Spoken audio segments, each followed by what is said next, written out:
Hi all, hope you are well. Welcome to this talk today where I will be talking about career progression and the importance of a mentor and how you can potentially find a mentor.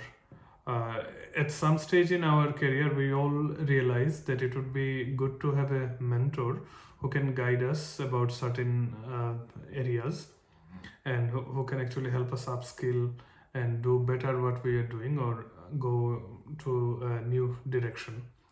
Before I go into the details, I'd like to say a few things about myself. So, I'm an organizational change manager based in Sydney, Australia, and I make YouTube videos on career progression, productivity, and related topics. In addition, I also have my own blog, which is known as connectwithalokdas.com.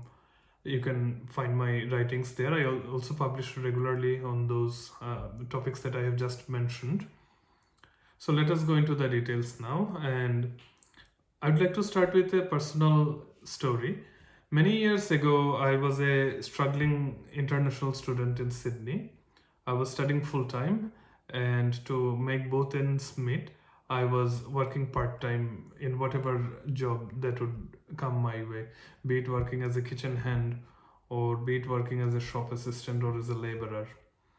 I wanted to have a career in corporate after I complete my studies, but for me, the challenge was I did not have any local experience, and basically, there was no one to guide me. Then one day, while traveling on a train, I saw an abandoned copy of a newspaper on a seat.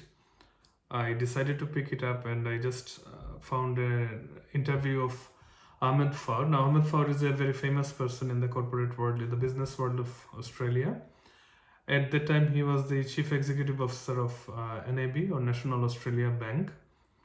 And in his interview, he actually said something which I think is probably one of the best lessons that I have ever received in my life, and that was start with whatever you get. And it is better to start at the bottom of an organization because then you can learn the business really well. I have never met Ahmed Faur face to face. He is obviously way too famous to be available to be met by someone like me. But what he actually did, he actually acted like a mentor to me. It's not a formal mentorship, but yes, he gave me a very good suggestion. It was not just for me, for many other people like me. The point I am trying to make is that a mentor can have a very positive impact, sometimes life changing, in the life of a professional. In my professional life, I've been lucky to have had some great mentors. I myself have mentored some professionals too. Whether or what impact I have left in their lives, only my mentees can tell.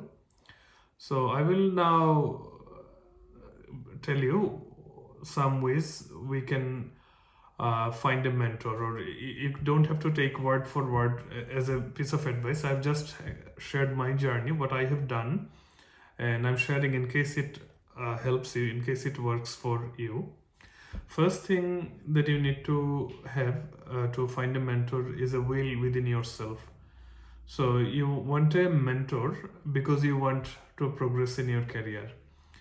The most important thing is it has to come from within you. So you want a mentor because you desire to progress. It's not about someone telling you that you need a mentor, otherwise you cannot move. It's nothing like this.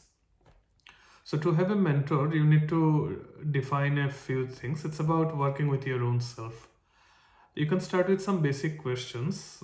For example, what does career progression mean for you?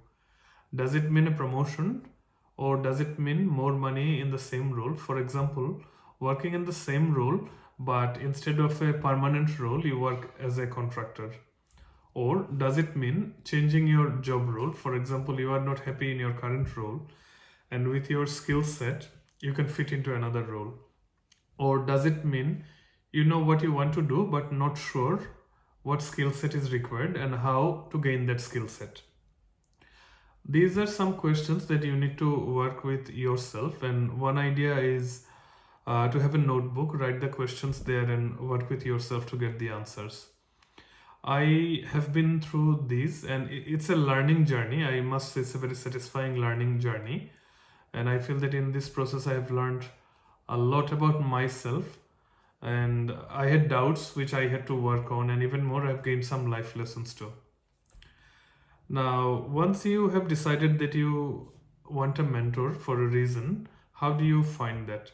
So, the best way to get a mentor is have a look within your organization. You need to get an understanding of the organizational structure and hierarchy.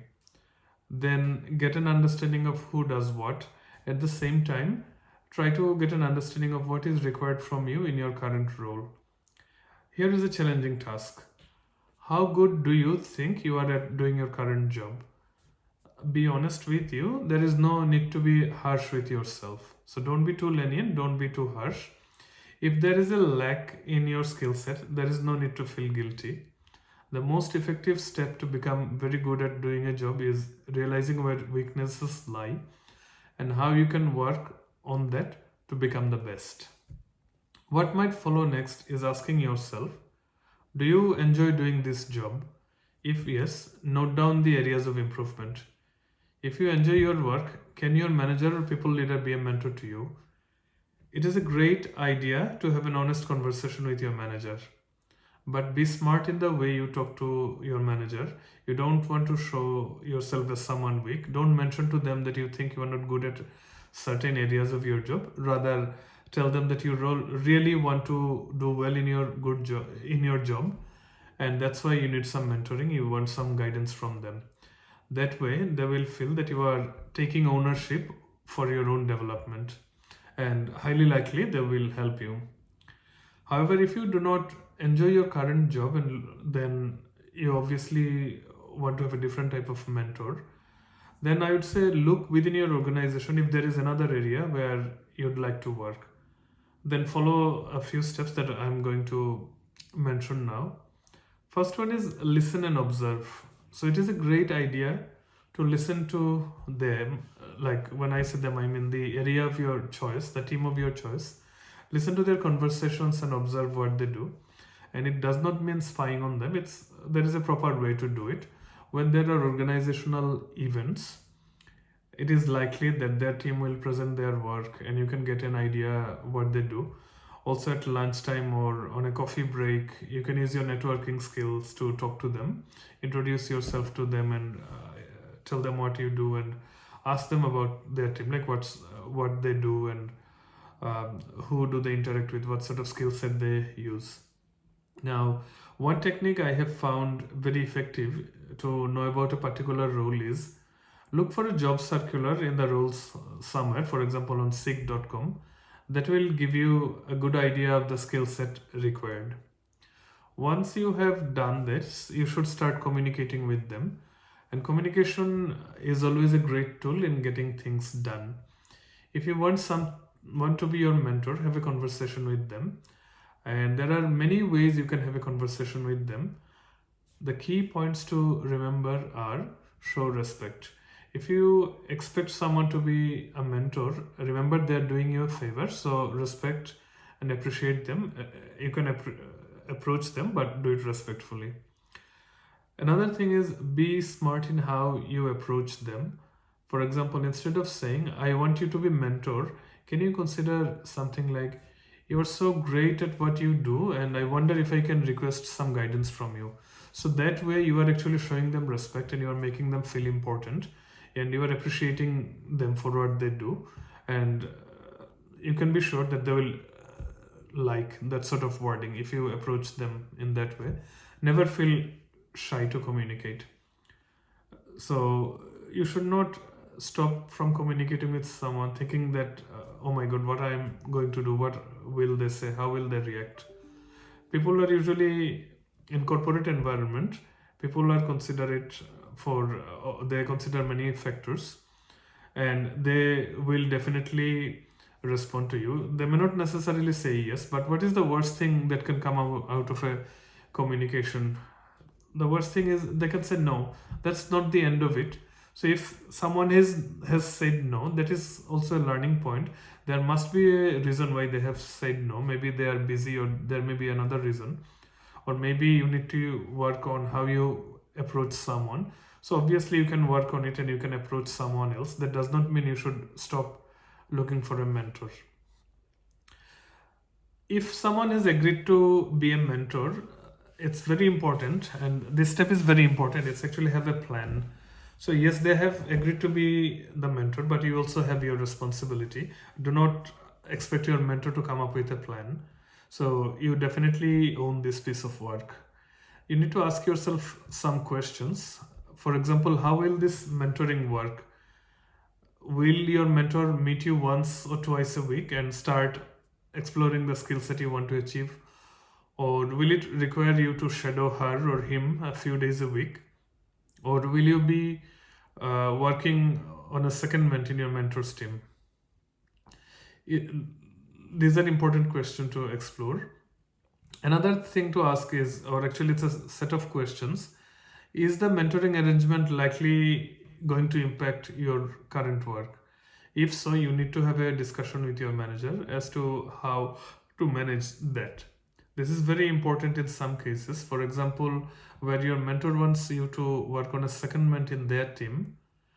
In such a case, there will be a question like, who will pay for your wages during the time of your secondment? Like, is it your line of business or is it your mentor's line of business? So you need to work with your manager on these issues. Then another thing which is important for your manager, like, can they actually afford to let you work in your in a separate team for some time? Like, is there a dependency on you for anything specific, or if there is a very heavy workload on your team, and if the secondment can be deferred. So these are the things that you can work within your organization. You can also look for a mentor beyond your organization, and the easiest way to do this is attending professional events. So as a professional, what professional bodies are there for you? You can actually find out easily. It's not a rocket science. For example, if you are an accountant, you will probably look for an organization like CPA Australia, or if you are an IT professional, you look at something like the Australian Computer Society. If you are a doctor, you will probably look for Australian Medical Association, something like this. Or if you are not in Australia and you are in another country, look for the professional bodies relevant to your country for your profession. Attend the professional events, and those actually give you a huge opportunity to network with your potential mentors. So it's a set of combinations. Like, if we actually revisit briefly what we have said. So first of all, it has to come from within you. Secondly, you need to look within your organization. Then you need to approach people with the right questions. Last of all, not last, it's another set of activity. If you want to look beyond your organization, you need to attend your professional events. Another thing, if you really want to improve in your career, is never stop learning. Now, the corporate world is highly competitive, and disruptive technologies and work practices are adding to this competition every day. The only way to survive in this competition is enriching your knowledge. Read books, take the digital advantage. For example, watch helpful videos on YouTube. There are websites like lynda.com where you can learn a lot of things for free. Read professional magazines that are relevant to your area of work. So these are the things which you can do to find a mentor and upskill yourself. I'd like to stop here, and I'll make another video on on this topic further. So basically about some tools that you can use it when you are working with a mentor, or if you are a mentor, how you can help your mentee. And thank you for listening to me, and I would appreciate if you have a comment, and please subscribe to my channel. Thank you very much.